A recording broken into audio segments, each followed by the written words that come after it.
Okay, good evening everyone, and welcome to this meeting of the Corporate Overview and Scrutiny Committee. Before we start, I'll just remind everyone that these meetings are audio recorded and a copy of that recording will be available on the Council's website. This evening we've also had a request to video record the meeting, which I have agreed to, and obviously anyone uncomfortable with that can feel free to leave the meeting this evening.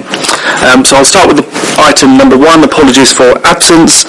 I've received apologies from Councillor Fletcher and I understand Councillor Lydiard is substituting. Were there any other apologies? There are no apologies. Thank you very much. We'll move to item number 2, which is minutes of the previous meetings. You should find that there are 2 sets of minutes to agree, those for the 5th of June and then the extraordinary meeting on the 4th of July. Are all members happy to agree both those sets of minutes? Yeah. Any comments on those minutes? No, thank you. Those are taken as agreed then. Item number 3, items of urgent business. I've not agreed to the consideration of any items of urgent business this evening. We go on to item number 4 then, declarations of interest. Would any members or officers like to declare an interest? No. Thank you very much. So I'll move on to item number 5, the communication strategy update, and I'll just explain procedure on this point before we get going. What I'm going to do first of all is invite Karen and the officers to present the report. We'll then take some questions from members and explore that report in a little bit more detail. I'll then open it up to members of the press to make their statements, and then open again to the committee to take any questions that we might have on those, and invite responses from members of the press and officers present. Before we get going, it might be useful just to do a few introductions just so that we all know who everyone is here. So if I could ask members of the committee just to introduce themselves quickly, and I'll start. I'm Councillor Oliver Gerrish, Chair of the Corporate Overview and Scrutiny Committee. I'm Jack Duffin, I'm the Deputy Chair of the ONS Committee. Andrew Jeffries, Councillor for Ockenden Ward. Councillor Churchman. Steve Lydiard, Tilbury Ward. Les Gamester, Stifford Plains Ward. And if I just ask officers from Karen to introduce themselves. Thank you. Karen Wheeler, Director of Strategy, Communications and Customer Services. Mary Patricia Flynn, Strategic Lead Communications. Sarah Welton, Strategy Manager. Sean Clark, Director of Finance and IT. Roger Harris, Corporate Director for Adults, Housing and Health. Jackie Hinchliffe, Director of HROD and Transformation. Thank you very much. And then if we could start through the press with Michael, that'd be fantastic. Michael Casey, Publisher of York Thurrock Council, Harlow. Neil Sprake, Editor of the Thurrock Independent. Gary Pearson, Editor of the Thurrock Gazette. Ruth Swallow, Recruitment Education Manager at the Thurrock Choir. Brilliant. Thank you very much. So just to kick us off then, we'll go to, I think, Karen initially to present the report. Thank you, Chair. The communication strategy was agreed by Cabinet in October 2017 and centred around 3 main areas: digital first, more targeted messaging and brand promotion. The communications team was restructured at the end of 2017 to ensure we had the ability to deliver on that strategy. New posts were filled from March 2018 with the team being led by Mary Patricia, who's here this evening. This report outlines the progress which has been made on implementing that strategy, largely focusing on the last 5 to 6 months. It includes increasing our engagement rates on social media and launching a new Instagram account, as well as some of the specific campaigns that the team have run with the services. So as an example, looking to increase the number of in-house foster carers and also the transforming Thurrock regeneration brand. Hopefully this provides a good summary of the work that's been carried out in the last 6 months based around those themes, and Mary Patricia and I would be happy to answer any questions on the report. Thank you very much. So as I open up to questions, I'll just remind members that as a committee we're here to discuss and consider the work of the department more generally. I think we should steer clear of any comments that involve any individuals working in those parts of the organisation this evening, and just direct our comments to overall strategy and performance of the department. I'd like to pick up kind of one question, first of all then, in terms of the size and the structure of the team, could you just talk us through how you're set up and how you resource the different elements that you talk through in the report? Yes, certainly. So the team, as I said, is led by Mary Patricia, who's the strategic lead. We have 3 senior communications officers. Each of those have somebody reporting into them, so a communication officer and 2 communication officers, and an apprentice. We also have 1.5 people in the design team, as well as a web manager. The biggest change to the previous structure is the way that the team operates. So the roles are all generic in the new structure. So officers will be involved in media inquiries, leading on campaigns, social media, as well as internal comms, whereas previously the team was structured around somebody predominantly working on media, other people predominantly working on marketing campaigns. So that's the main change between the two different structures. And how effective have you found that flexible working between roles? So I guess in terms of working on maybe targeted messaging at one point and dealing with the press at another. I think the flexibility is key. I think previously, when you're heavily reliant on one person, then one person's expertise in a particular area, there are peaks and troughs in the work that we do, and so often you could end up overloading an individual who would clearly have the skills to deal with those particular issues, but it was much harder to kind of share that responsibility and workload. I think the new structure gives us much more flexibility around that and really kind of maximises the skills within the team and just cover more generally, but applying a range of tools to different campaigns and different situations. So I think we've got more kind of resilience, I suppose, with that way of working. Thank you very much. I'll ask one more question, then open it up to the committee for other questions. One of the elements brought out in the report is the focus on digital first and making sure that the council uses digital channels of communication. One of the questions I think raised at a recent council meeting was how we ensure that we make sure that those people that don't have access to those digital channels of communication can still be in contact with the council and understand what it is that we're doing. I think we'll give some leeway to the council that answered the question, so it probably wasn't what he meant when he said that details of the council's sort of non-digital communication will be available on the website. But how are we making sure that kind of we are accessible to those residents that need to use our services where they don't have access to digital? I think it is making sure that we use a range of different tools. So we do use social media, we do have an e-newsletter, but we also still, as you'll see around the room, have posters, leaflets. If an issue is significant, then we will put something through every letterbox. We put things on the sides of our bin trucks. We have leaflets and information in our libraries and our hubs, and we support people to access information online. So while some campaigns might be predominantly digitally focused, we would still enable access through hubs and libraries. Others, depending on the audience, if it's in school, for example, then we would use different materials and different channels. Obviously, we want to encourage people to help themselves online. It's part of the customer service strategy, but part of that approach is very much ensuring that where people do come into the council offices or on the telephone, that we do help people to understand how often it can be quite scary, but actually it's quite easy to access some of those services. And clearly, where people can't, we will try and provide as much support as we can. And as I said, I think through the kind of hubs and libraries, making sure that we help people access them, or we provide things in other formats wherever practical. Have we ever, just to follow up on that, have we ever done an audit in terms of the kind of the different services that we offer online, and then how somebody might access those if they don't have access? So one sort of problem reported to me by a resident once was that I think related to the licences to use the tip at Limford and applying for a kind of a licence to use that, he had a lot of trouble accessing that service because you have to provide and upload a kind of photo. and to do that he had to kind of come into the offices, and there weren't kind of the facilities available there to meet that. So I just wonder if we've ever kind of, in a methodical way, gone through the services that we kind of offer online and make sure that either in the kind of civic offices or in one of the hubs there are the kind of capabilities to meet all of those requirements.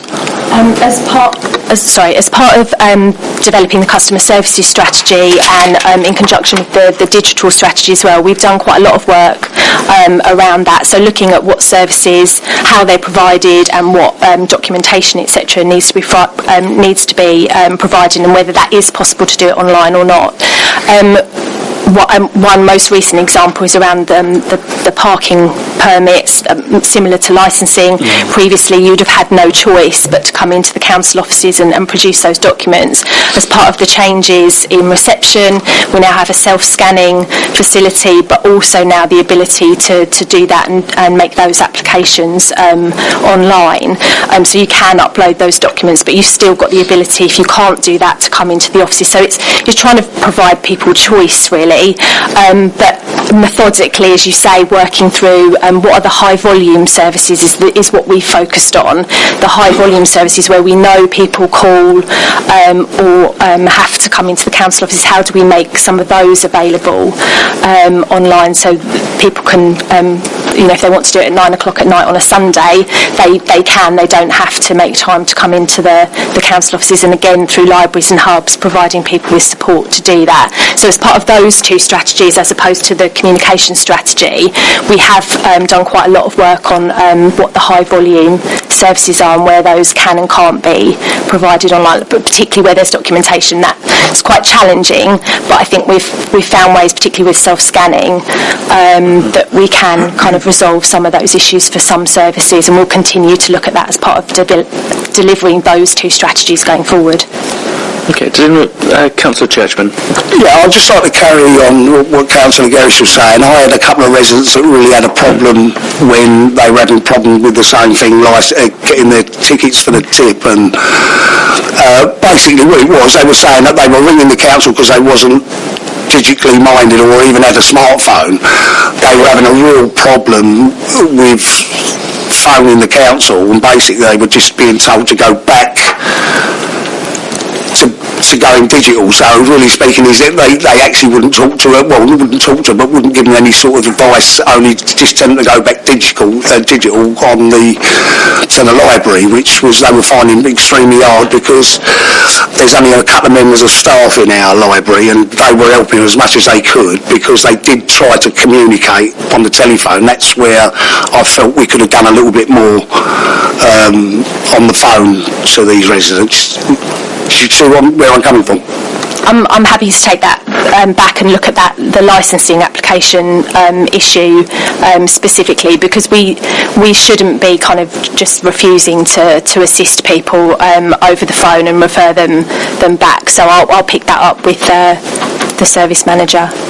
Yeah, that would be lovely. But the other side of it as well, it's the 3 items a year. That was another bugbear as well. Just to add that on. Yeah, if you could look into that. Councillor Duffy. In terms of the social media and what's going on there, the quality of content over the last 6 months has got drastically better, and that's been a massive improvement from the past. Rather than just blocks of text, there's videos, there's actual tangible content. The targeting seems to be a lot better. The days of spending money on targeted ads to young people about being foster parents seems to have stopped. I don't know if that's still a thing, but progress seems to have been made there.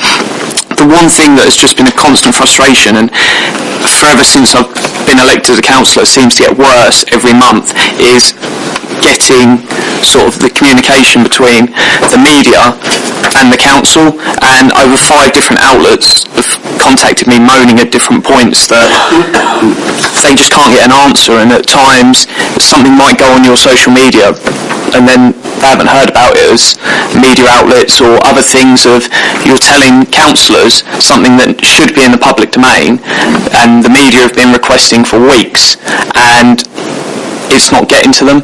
And I don't know if there's a problem with the sign-off channel. Is it waiting on one person, maybe a councillor or maybe an officer to sign off? But whatever is slowing that down, there's not a massive amount of inquiries that come in. We've got those numbers as councillors come to us, and it's very, very low. And I understand some of it is going to be detailed and takes time, but getting back to people in a basic inquiry within 24 hours, if you don't have to go and find extra information, should be easy, yet it seems to just get worse every single month as we move forward. So what is causing such a slow delay in getting back to people if it's not a massive amount of data needed in a media request? So I'll deal with the first part of your question where you referenced mentioning things on social media first. Sometimes that will be the way that we announce news or that we communicate with the public. Not everything will be a press release. In the report we've detailed some information around the new online newsroom that we're looking at implementing. So the idea will be that will be somewhere to signpost both residents and media to. I appreciate that there can be frustration if we tweet about something really interesting and the press want to find out more. Obviously that's completely up to them to come to us to ask for more details. But with the new online newsroom, we will have more photographic content, more video content, more short news snippets, rather than everything being a full press release with a quote from a councillor and with all the different sign-off processes that go with that. In relation to sign-off processes and timelines around media inquiries, like every organisation has its own different process that it follows for different types of inquiries. Every organisation is different. What on the surface can sometimes look like simple inquiries can sometimes be a lot more complex. There may be reasons why it takes longer to work with officers to make sure that we're getting an absolutely accurate answer to something. We would never want to be in the situation where we're giving an answer that isn't correct, as much as we can ever avoid that. So sometimes we do need to take that bit longer to check. There are cross-departmental projects, there are different areas that work on different aspects of inquiries.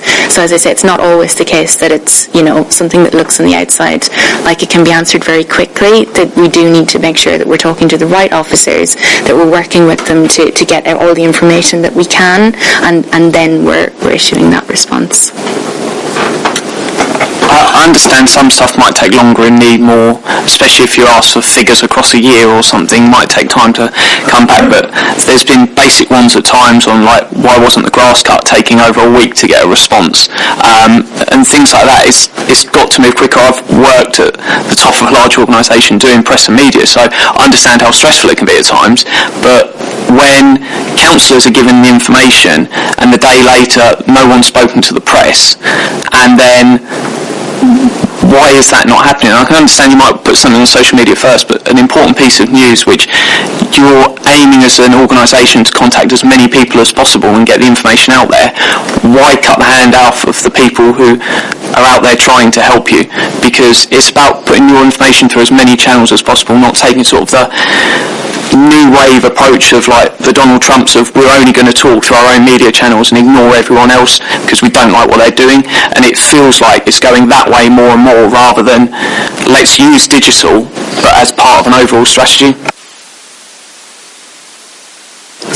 So what was the specific question? It's why, let's just take the grass one for example, why does it take over a week to you to answer a journalist inquiry about why hasn't grass been cut at cemeteries across the borough and stuff like that? But I think a lot of this, it needs to come back after we've spoke to the journalists, but stuff like that shouldn't take over a week to get a response. I understand you've got to speak to departments, but what's going wrong with officers if you can't get an answer for that in 7 days? So, as I've mentioned, with all inquiries, there can be a lot of different questions that need to be answered. Like any area, there are always improvements that can be made in processes of working. It's the same with every service across the council. We're always looking to improve, and we're always looking to develop the ways that we're doing things. As we've mentioned in the report, yes, maybe 45% are within 24 hours, 83% are within 3 days. So we're not we're not, there are some anomalies. There are some that do take a little bit longer, but the vast majority are answered quite quickly. And while we do have the aim of 24 hours in the strategy, it is an aim rather than a guarantee. And, most people, if they really want to get a response to an inquiry, they will submit their inquiry, they will give a deadline, we will do our best to meet that deadline. And unfortunately, if we don't meet that deadline, a publication is completely entitled to then run their story and say that unfortunately the council haven't met the deadline for comment. That's not ideal for anyone, either for us or the media, but that is the normal process. But on your individual examples, we can look into specifics of individual examples separately. Councillor Lydiard. Until we try to help out people to get online, and sometimes it's very difficult for our volunteers to understand how to help people. Is it possible to produce some sort of fairly straightforward index guides on how to process this service or that service? Because unless you do something like that, you have to guess your way through it, and that's been a problem in the past. Certainly. We've got a checklist already in terms of how we signpost for certain services that I know has been circulated to all councillors previously. It's probably a level of detail underneath that, and I know the volunteers have support from the customer services team and get training in specific services. But I'll certainly take that away and see if there's any more that we can do. Thank you. I think it's probably a good point to move on to the press in just a second then. Just before we do, just want to pick up one final point. I don't think we talked much about targeted messaging and some of the kind of more targeted communications work that we do. I think there's some good examples set out there in terms of, certainly in terms of the fostering campaign. When we are kind of planning these campaigns for delivery, how sort of metric or KPI focused are we? So in terms of actually what we're going to shift in terms of outcomes for the council, how much do we kind of how much are we led by what we want the service sort of level of improvement to be? So all of our communications campaigns have specific measurable SMART objectives. So they are based on service objectives. So the overall objectives of the campaign are to achieve the recruitment goals. So there will be a recruitment goal of achieving a certain number of new foster carers per year, and there will also be specific quarter goals which will relate to numbers of inquiries. And then we will also set ourselves communications targets of how many visits we want to achieve through social media, what click-through rate, what conversion rate we want to get on those inquiries, and they will all they're all evaluated on a quarterly basis as part of that campaign. Thank you. So I think at this point then we'll call in the press to speak. I think I'll just take you in the order that you are. So Michael, we take your Thurrock first of all, and then we'll go down the bank. So if I give you 3 minutes each to speak, and then we'll open up to questions and answers once the whole panel has spoken. Thank you very much. I'll crack on with what I've written, trying to keep to the 3 minutes. I think anyone who read the Thurrock Council communication strategy last year could see the possible virtues in the strategy you had and the inherent dangers within. The virtues, and again this is just simply my opinion, it was able to spread its message and details, as you've outlined just now, of its service across a variety of social media platforms as befits a council serving 160,000 people in 2018.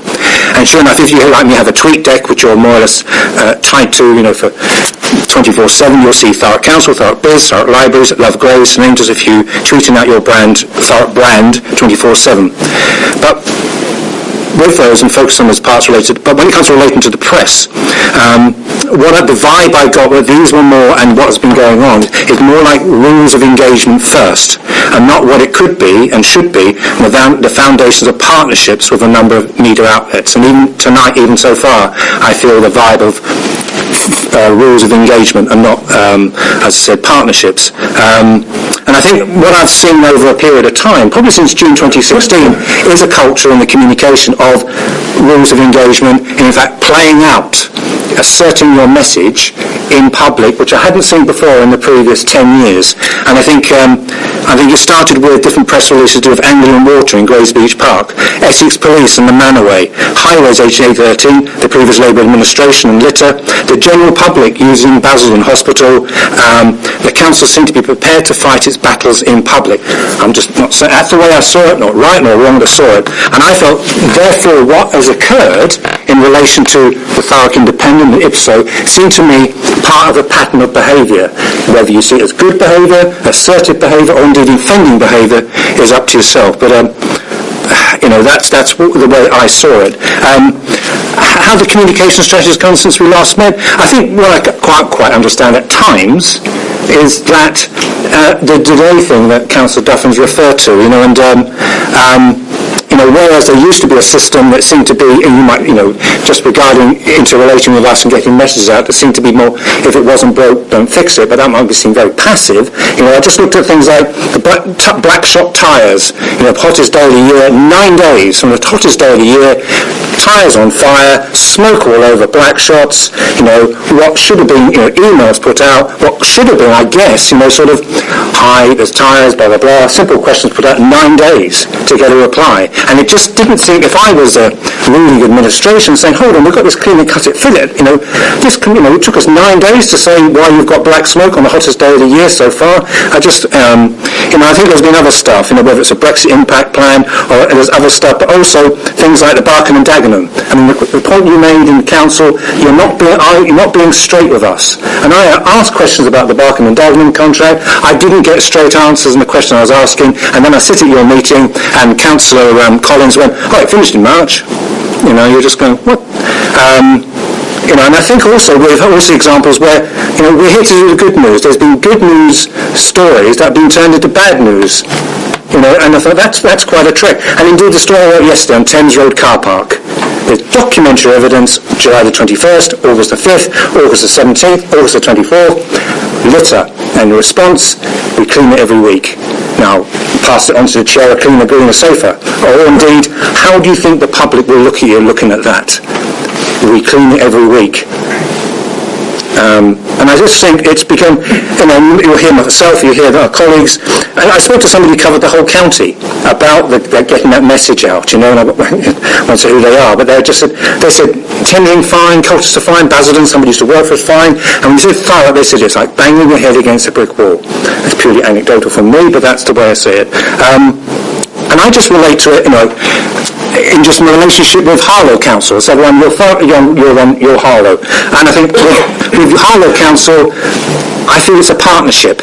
I think it's an organic, symbiotic partnership that I have. I think here it's still, there's lots of good points, but still very much those rules of engagement. And I think it just feels much more natural, much more relaxed, much more calm, or getting those messages out. And I think an example, it was during the summer, actually, I was walking my dog on a field near basketball courts, and I took a picture of my dog near the basketball courts and tweeted to Harlow Council, hi, Ellie the dog wonders what you're doing with the basketball courts.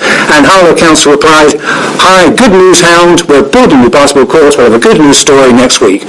About an hour after that, started a new project with the Grays Lives project, filming people and living Grays, day in the life, etc. Hi Thurrock Council, new Grayser, would you give us a retweet? Nothing. And on other occasions, we're not saying somebody put a picture of a penny, Thurrock Library, so Thurrock Museum, picture of a penny, very much, and they put out, I thought, is that a widow's penny? Which is to bore you with 1916 widow's pennies, but no response. It's like, oh my God, don't respond to the press. It's just not, whereas I said there's much more natural and symbiotic in Harlow. And so I think, so I just wondered what about that. I think my conclusion is that, just trying to get to my conclusion, I think what we're looking for is more open here for more partnership work. And your file was 10 years old on Saturday, 36,000 stories, and we're here to celebrate the good. And I think, the vibe I get is that you could well be in competition with all of us and not working with us. And I think that's the barrier we may need to get over. And we're open to that. We want partnerships, and I think we all need to come together to develop and nurture that. Thank you. Thank you very much. If I go to Neil and the Thurrock Independent next. Okay, Thurrock Council has a formal vision for its communication strategy and guidelines for its teams of communication officers. Members of the comms team are the designated officers tasked with providing engagement with local, regional and national media and offering guidance to support officers and members. The Council says it recognises the important role the media plays in informing the public and in communicating with residents and other stakeholders.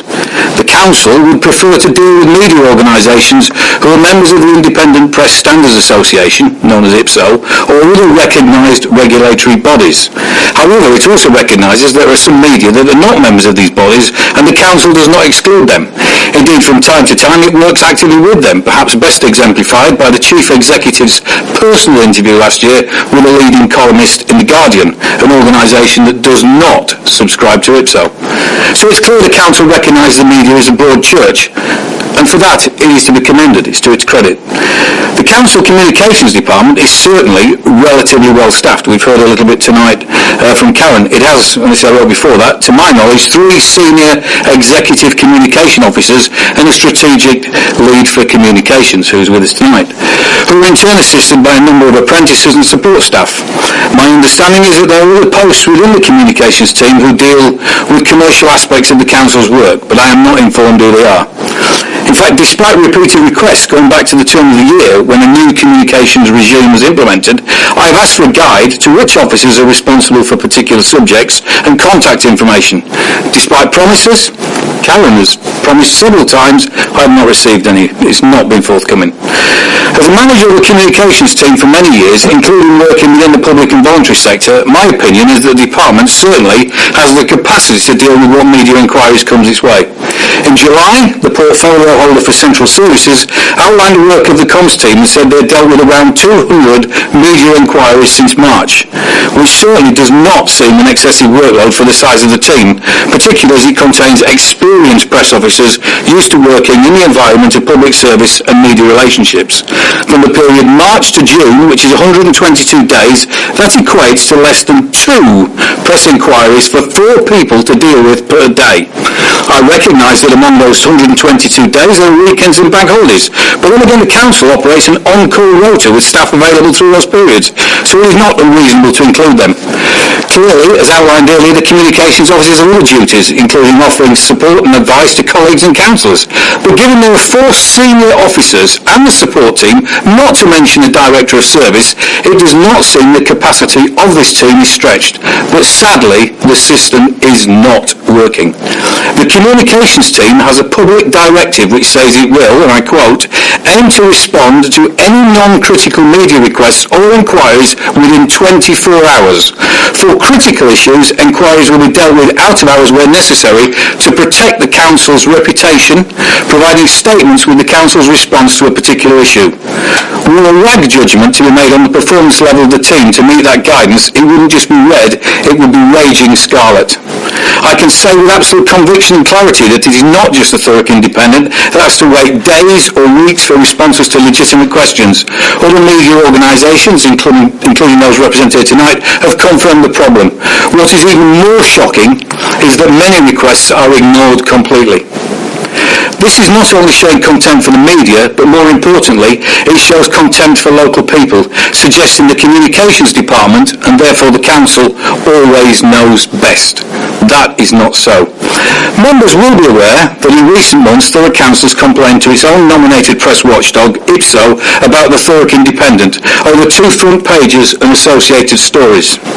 Those front pages accuse the Council of showing secrecy and contempt and operating the policy of silence. I am pleased and very gratified to be able to report that after extensive investigation, IPSO threw out the Council's complaints. It is now a proven fact that the Council's communications team supports secrecy and silence rather than adhering to the principle and the policy of local government transparency and openness that should be the fundamental principle behind everything councils and their local government bodies do. This communications team, apparently with the absolute sanction of the Chief Executive and senior officers, and one assumes senior influential councillors is willfully acting against its own guidelines. Remove the issue of personality and opinion. The facts speak for themselves. As reported in national and regional media recently, through its actions, or should there be inaction, Thurrock Council is mounting a substantial attack, not just on the freedom of the press to report its activities, but democracy itself. Thank you very much. If we go to Gary and the Thurrock Gazette. Picking up on the point really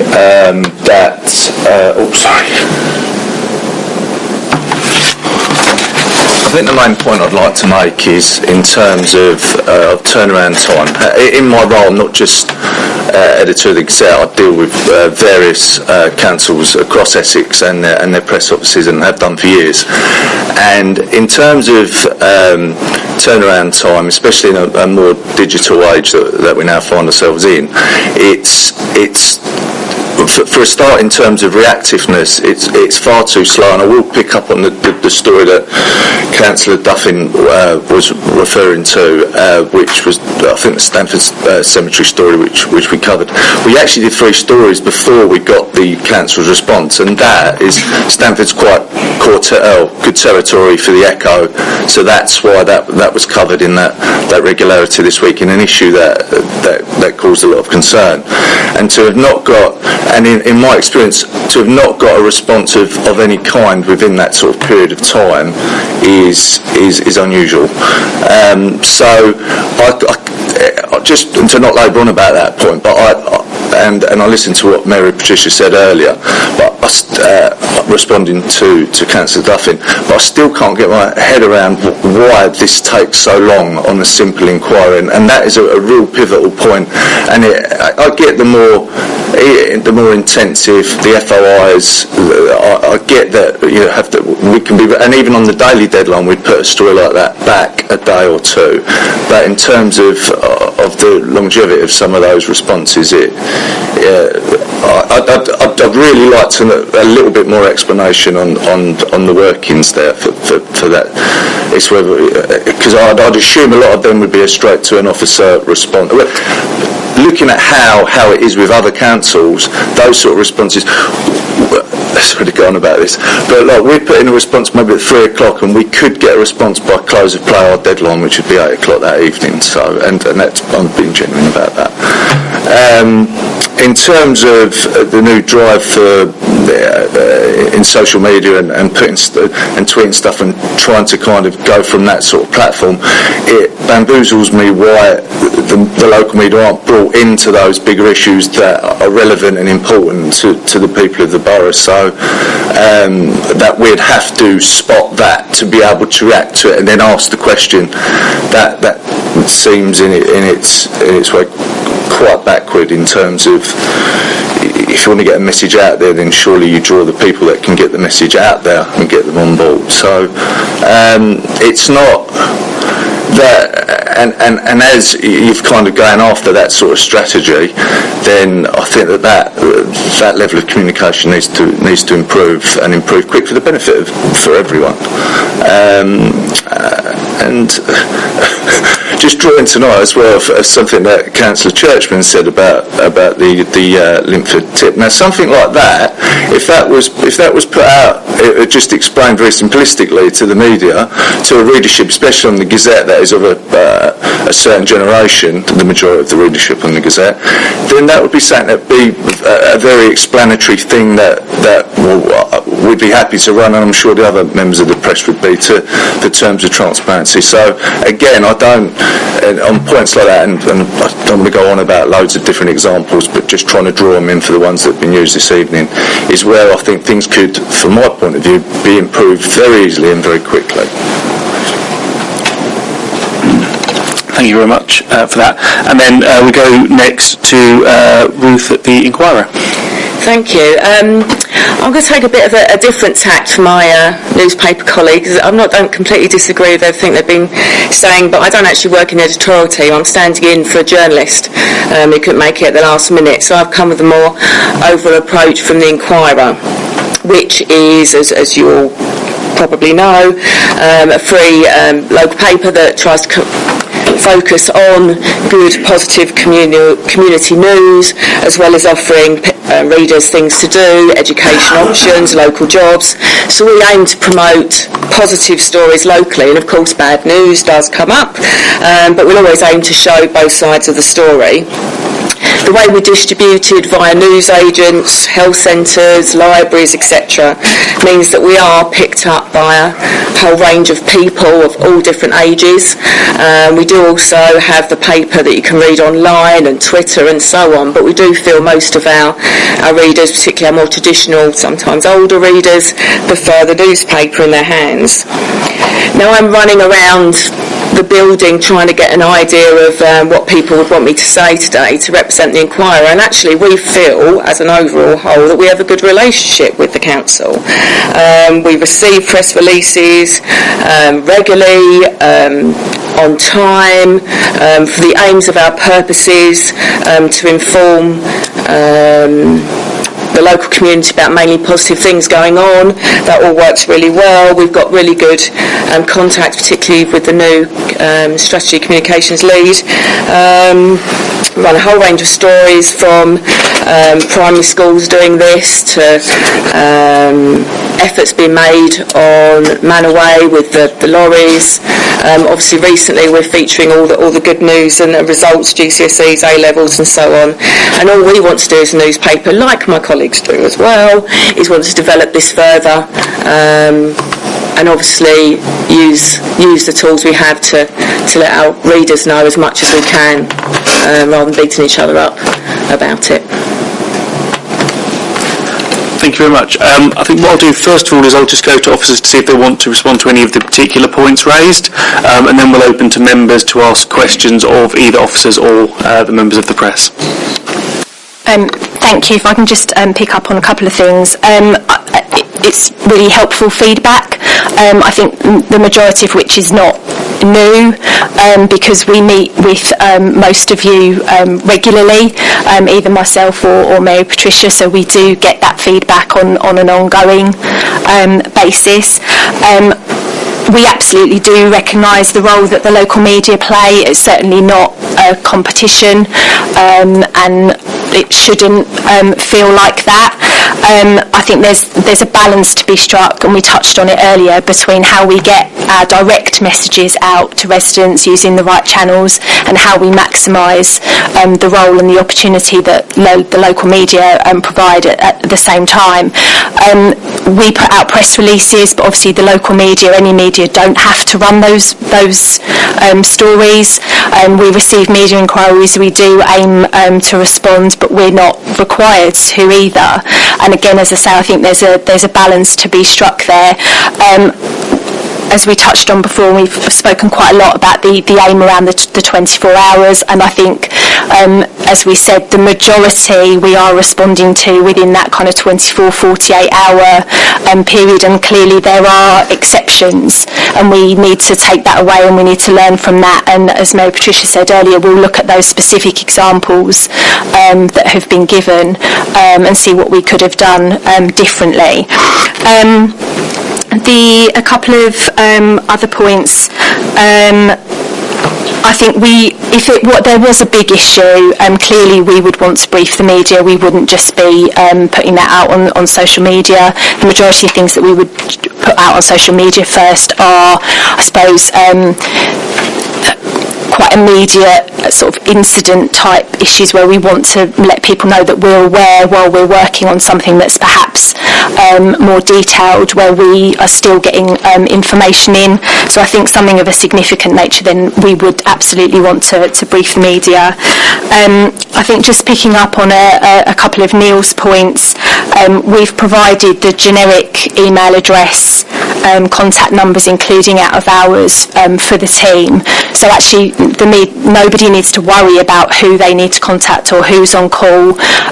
It's a generic email address, a generic telephone number, both an office number and an out of hours mobile number, which I believe Neil has had and all the media outlets. It's also available on the council's website, so that we are contactable literally 24/7. Someone mentioned it earlier, somebody is on call, there is is that email, that contact available.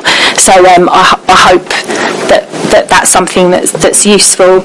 And just finally, with regards to the IPSO complaint, that is a matter of public record, and I won't go into that detail, but I think Neil's interpretation of their conclusion would not be the same as mine, but he's right to say that the council's complaint was not upheld, but that information is available publicly if people want to look at the detail of that.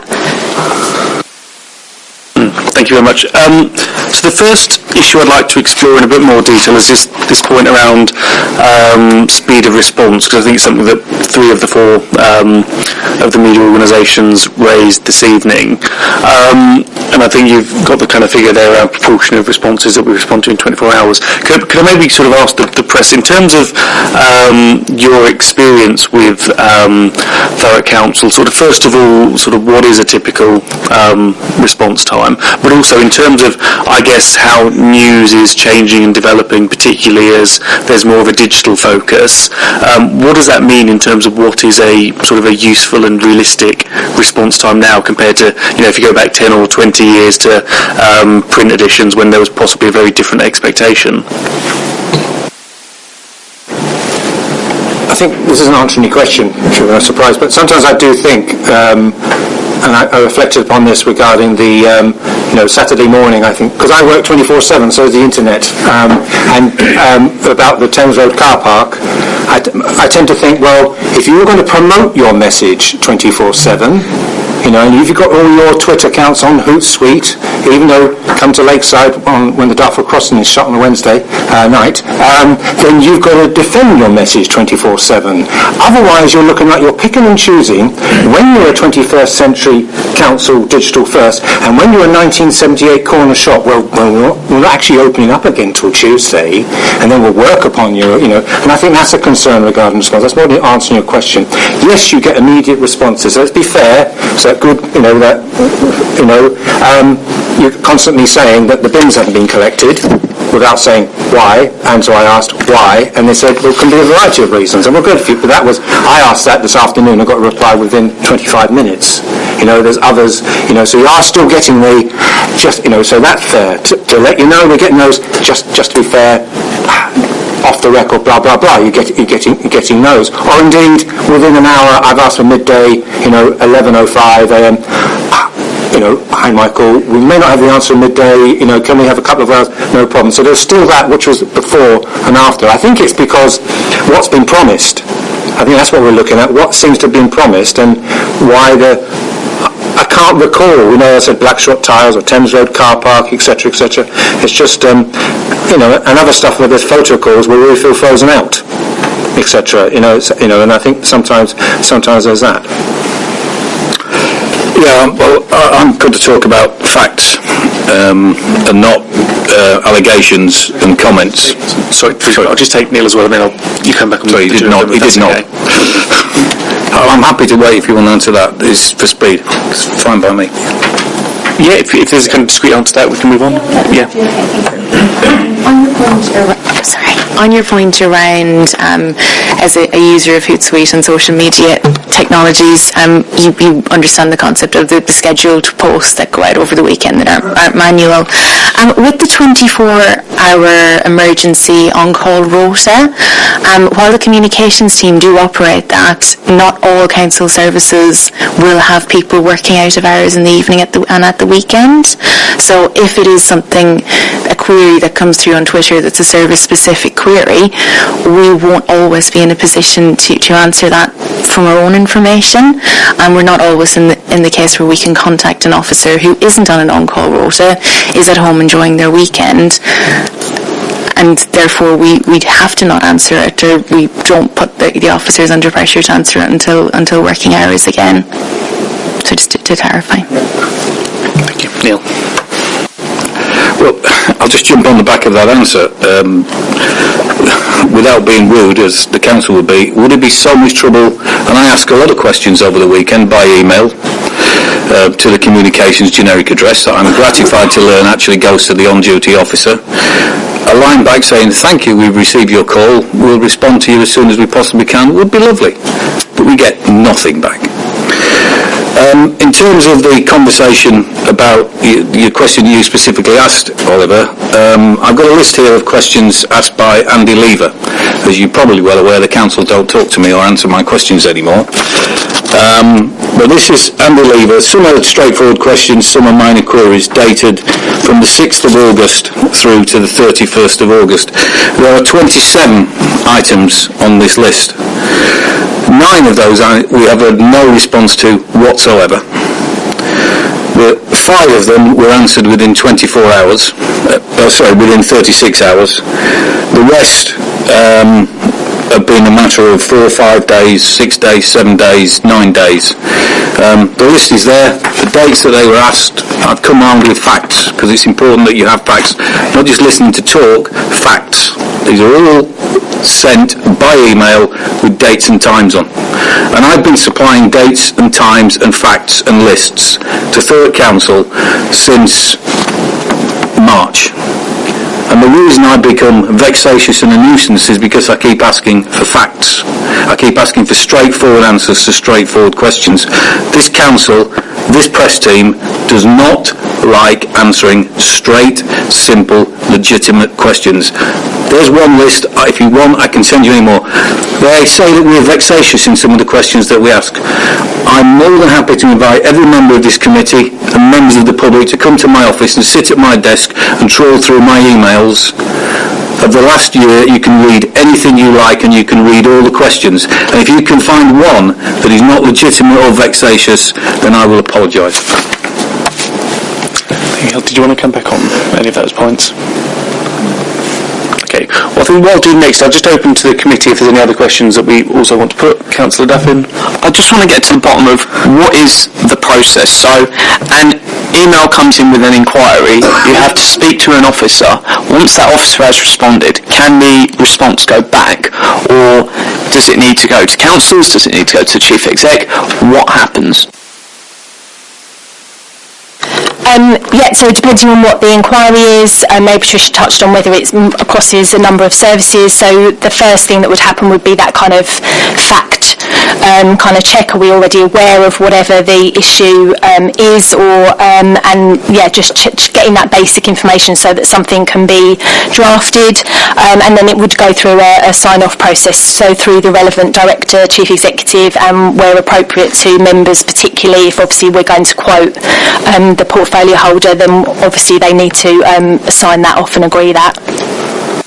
So what is the fact holding that up most? Is it a particular part of the issue? Because while it's always good to see improvement, over the last year it seems to go the other way, and I don't know if that's what the media feel, but it seems to be slower than it is quicker.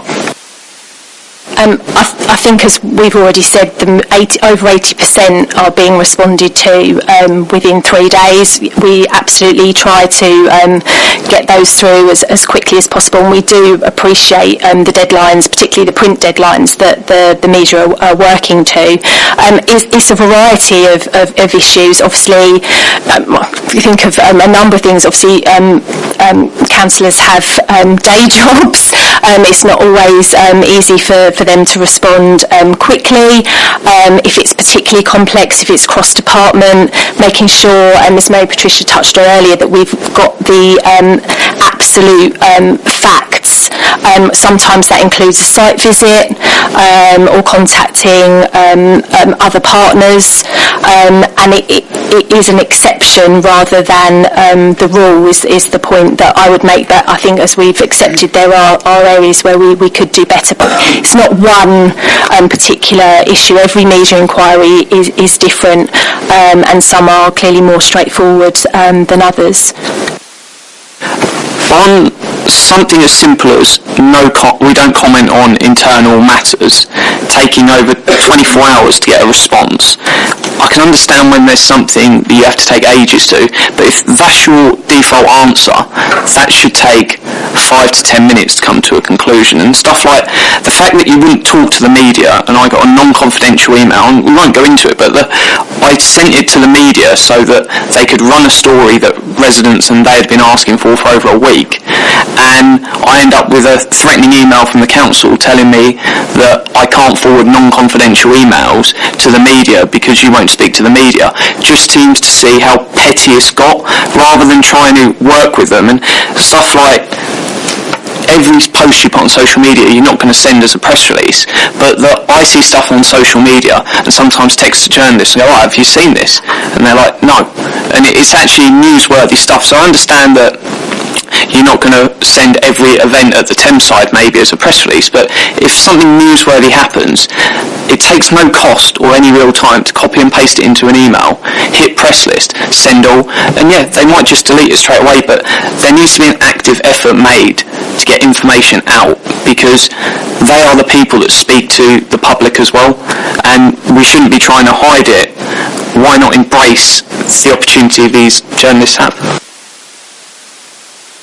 I think we've addressed that point earlier. I think there's a balance to be struck. Sometimes we want to provide that direct message, putting it on social media is making that public, and often it's the kind of quickest, most immediate way of getting something out there. And clearly, where something is significant and, as you say, newsworthy, then we would be issuing a statement or putting out a press release. And as I said, I think there's a balance to be struck depending on what the issue is, but we can certainly take that feedback away. I don't think it has to be either or. So we'd in the past, we'd put a press release on our social media when I was working for a national organisation, and we'd then just press release it as well, because at the end of the day it's about spreading it as much as possible. And I'd suggest maybe a KPI moving forward of a 90% target of things answered within 24 hours. And it's all right going 3 days.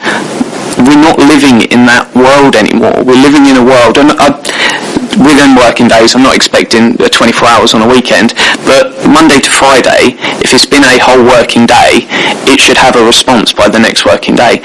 And I think a 90% target as a KPI is something we should be striving to achieve, because I understand there's going to be about 10% of cases where you might ask for a really detailed piece that is basically an FOI request, and that should take time. But everything else, as simple as sending back, we don't comment on this, shouldn't take over 24 hours.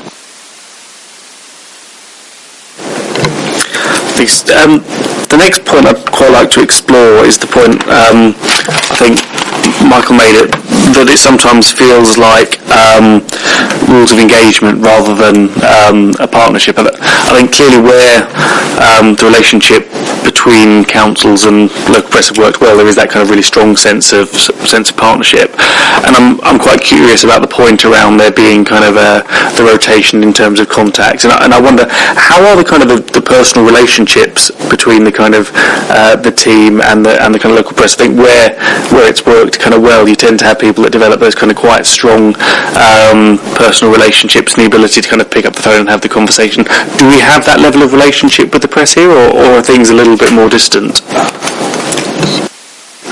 I mean, obviously the press are here, and we can ask them for their opinion. I'd like to think that I've reached out to all of the local media organisations. I know I certainly sat down and met with everyone out from all of the representative papers here tonight when I joined the council, and have always attempted to build that relationship, as I have in all previous positions that I've held at other councils. It's always something that I seek to do, and I don't personally think there should be an issue with not having one person that you talk to about every issue every day. There are a lot of teams that have multiple people dealing with media inquiries and dealing with proactive press, and I think it's about building those individual relationships. And if you ring our main comms office number, you can get through to any of the team, and hopefully any of the team will always be able to, if they can't answer your question directly, direct you to someone who can.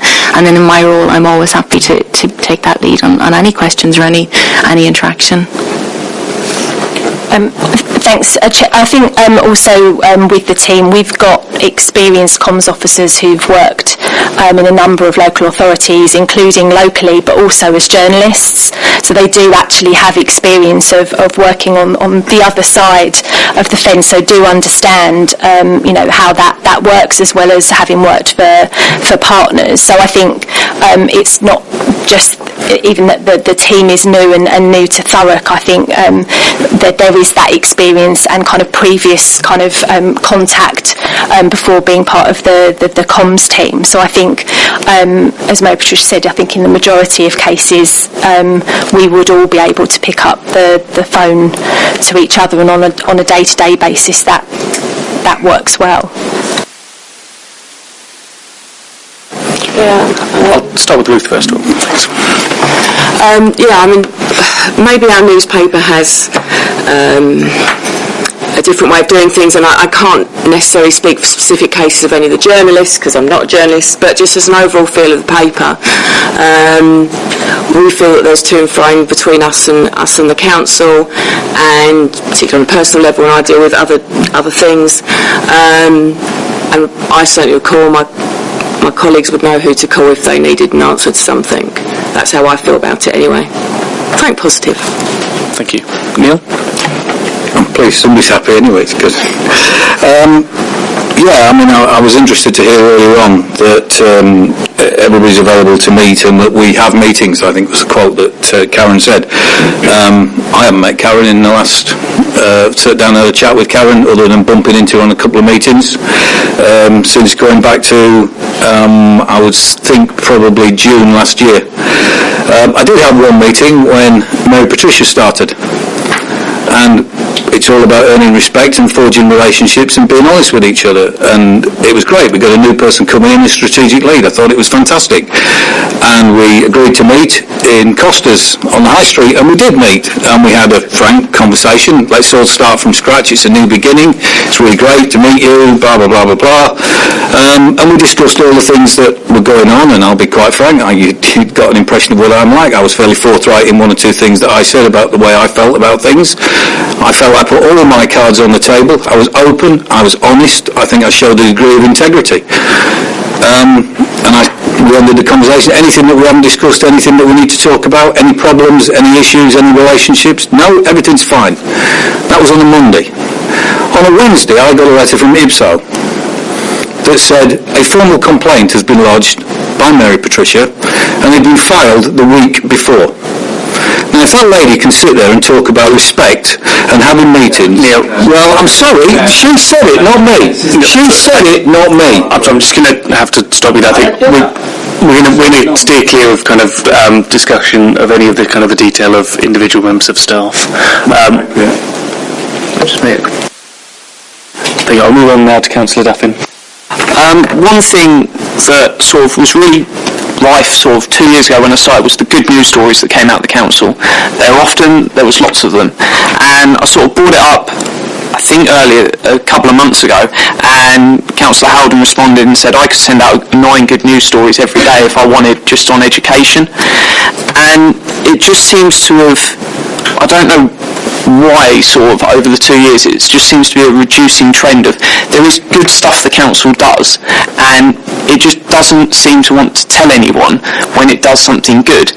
And yes, bad news sells, and I understand that from an aspect, but there seems to be no attempt to sort of push out the good stuff that is going on in the council, and it's really depressing because, yes, politicians and politics thrives on the bad news, but if it's nice to have that balance of good news, and when it does happen, can you go back to making that concrete effort that it was out there, and your Thurrock generally posts more or less most of the stuff they get, and the balance is going the other way of the bad news is more going up than the good news, and I think there needs to be that change, and I don't know what caused that.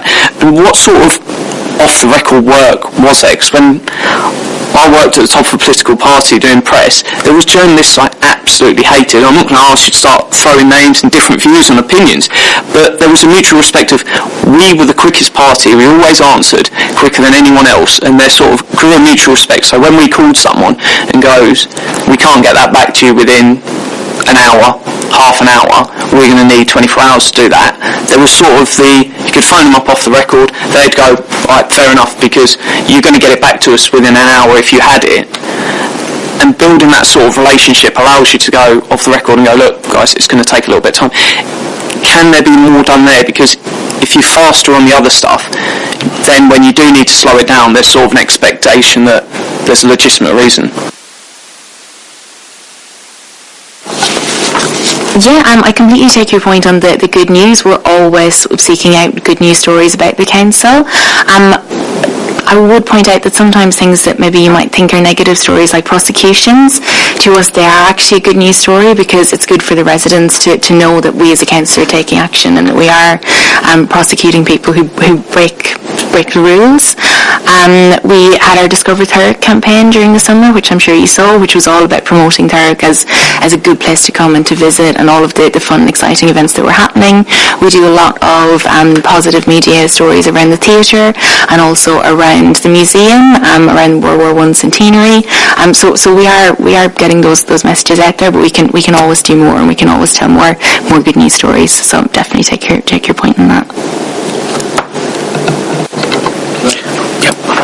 I think what we'd like to do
I promise this will be my final point. Just a great example is talking about sport. I'll go back to the Knifa World Cup. It was brought up in full council of this international football tournament is here in Thurrock as one of the host cities, and 3 requests were made by a group leader within the council. Can we cover this?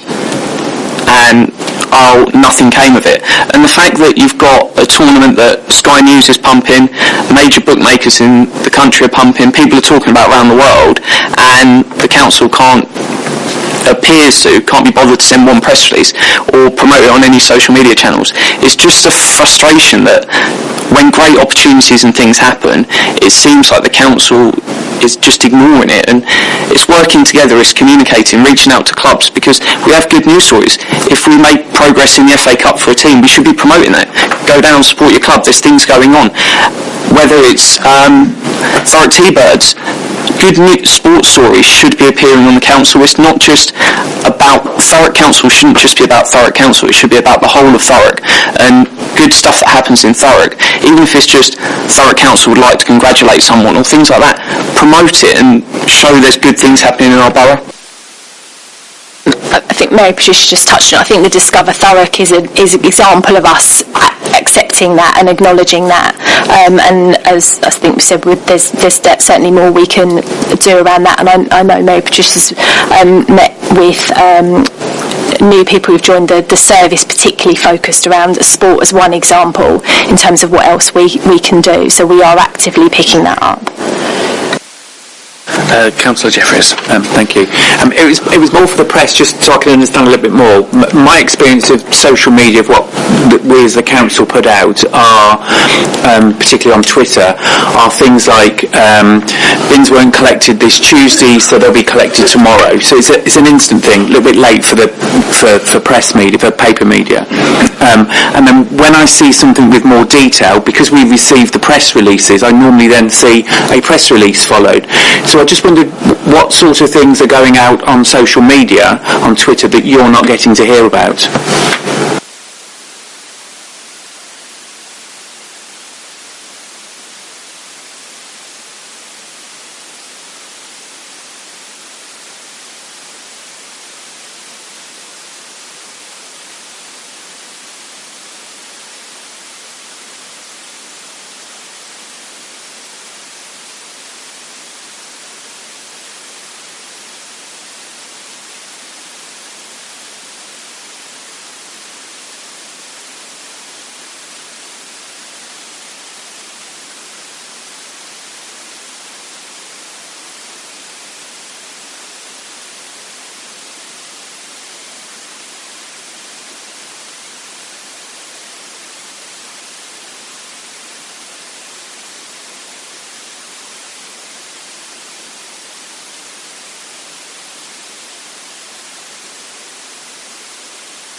then the follow-up question from that's what's not been answered.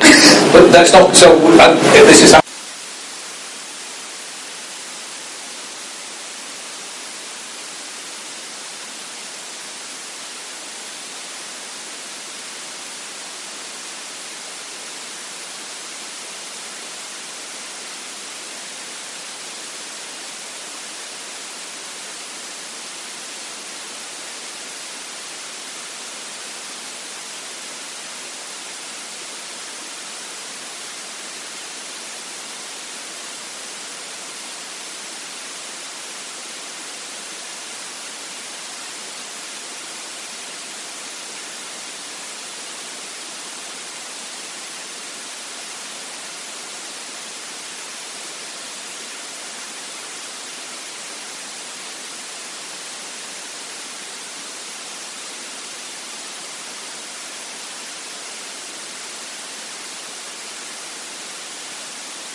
Great, thank you very much.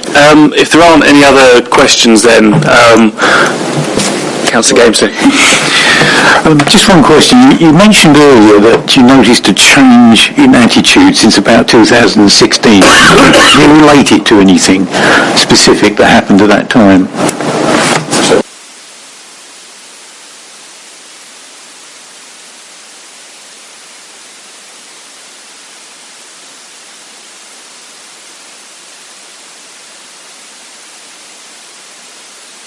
So what I'm referring to is a change.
I'm going to ask you next, because you've got the data that says 67% of your inquiries were answered, as opposed to Karen saying 80%. I just wondered if you had any similar data going back through to 2016. I can't give you data. I can't give you data specifically. What I can say is that I used to edit the Enquirer. I edited the Gazette first, and then I edited the Enquirer. In fact, I launched the Thurrock Enquirer. And I left, I sort of retired, semi-retired, and then came back. But I don't think it's a political issue. I genuinely don't think that. I think one of the problems is that we got a lot of new councillors in. And that obviously makes life difficult, because new councillors, like new journalists, like new press officers or whatever, have got to learn the ropes and have got to gain by experience. So it became difficult when you've got a cohort of 49 councillors, of which a significant number were inexperienced. That doesn't particularly help. We've got new leaders for the political groups, which again makes a difference. But I found when I was editing the Enquirer, which would be up to about, I think I left in about 2015/16, there was a definite willingness to work together across political parties and across the officer cohort. And I would come in as editor of the paper. I'd come in and have a cup of coffee with Phil Anderson when he was running the Tories, or with John Kent, or sometimes Graham Farron would pick the phone up and say, I've got an issue, can I come in and pick your brain? And we would get invited into the inner sanctum, and we would we would have a discussion, and there were items that we would recognise were confidential. And this is where I go back to the trust element. You know, you only breach trust once. You build trust, and it's there. I then came back and, living in Thurrock, felt that there was a need for a local paper, and the one interesting thing is, and I'm not here to big up my paper, but it's the only operation that is entirely based in Thurrock, and we don't have to worry about Basildon or Brentwood or Harlow or whatever. We're just pure in Thurrock, and that to some degree is why we probably ask a lot more questions than anybody else, because when I started I had 3 journalists and I'm sending them out to find stories, and they were all within the absolute confines of the borough ring, so that's why we generated more questions probably than other people. It wasn't that we were being malicious, it was just that we got people who lived here trying to pick up on that. But what I did find is that, whether you call it respect, whatever it was, there was a defensive mechanism drawn up to some degree politically, but particularly from the officer cohort, that they would not speak to people anymore. And as I say, that may be an element of trust, maybe somebody's burned the trust, maybe somebody's breached the trust, maybe I've buggered the trust up, I don't know. But that has been missing, and we need to rebuild it. Forget personalities, forget whatever. I mean, Gary, and I've known Gary for a long time, I've known Michael for a long time, I've known Ruth for a long time, and I've known the other people. You know, we all work in the same. I think anybody who's in this room, everybody in this room wants to do the best for Thurrock.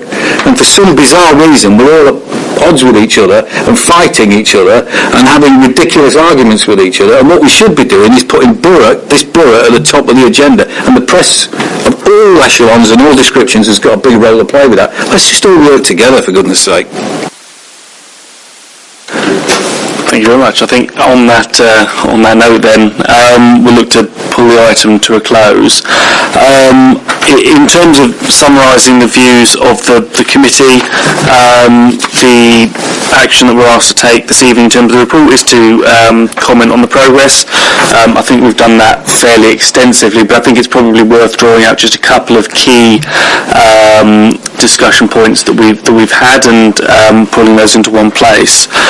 So first of all, I think it's worth mentioning the point around access to services and information online. I think the committee gave a clear view in terms of the importance of making sure that information is available to residents, especially where they haven't got access to digital services. I think the second point was around the speed of response to press inquiries. I think there's concern amongst the press panel sort of gathered this evening, and I think a concern that was shared by those members of the committee that spoke in terms of how quickly we are responding to those inquiries. I'm not sure whether or not we go quite so far to say there's a 90% target for response, although I think it's a reasonable suggestion. I think it would be a helpful recommendation from the committee to suggest that we explore that through officers and cabinet. The next point then was talking around the relationship with the press, and again I'll pick up on the sentence whether or not we're looking to drive a partnership rather than rules of engagement. And I think it would be very helpful again if as an organisation we look at how we build that partnership up rather than setting rules of engagement, and how we look to make sure that we are working with the press in the best, most constructive way. And then finally, I guess I'll draw out the point around how we make sure that we've got the right approach to, I guess what I'd call proactive openness, making sure that we're out there flagging kind of relevant stories with the press, making sure that they're drawn into the big issues, the big stories of the day, and making sure that we're involving them wherever possible. I think hopefully that's a fair reflection of the comments of the committee this evening, and something we're happy to endorse as recommendations back. Thank you very much. So we'll take that as recommendations from the committee. I thank all of the press this evening for their comments and contributions. You are, of course, very welcome.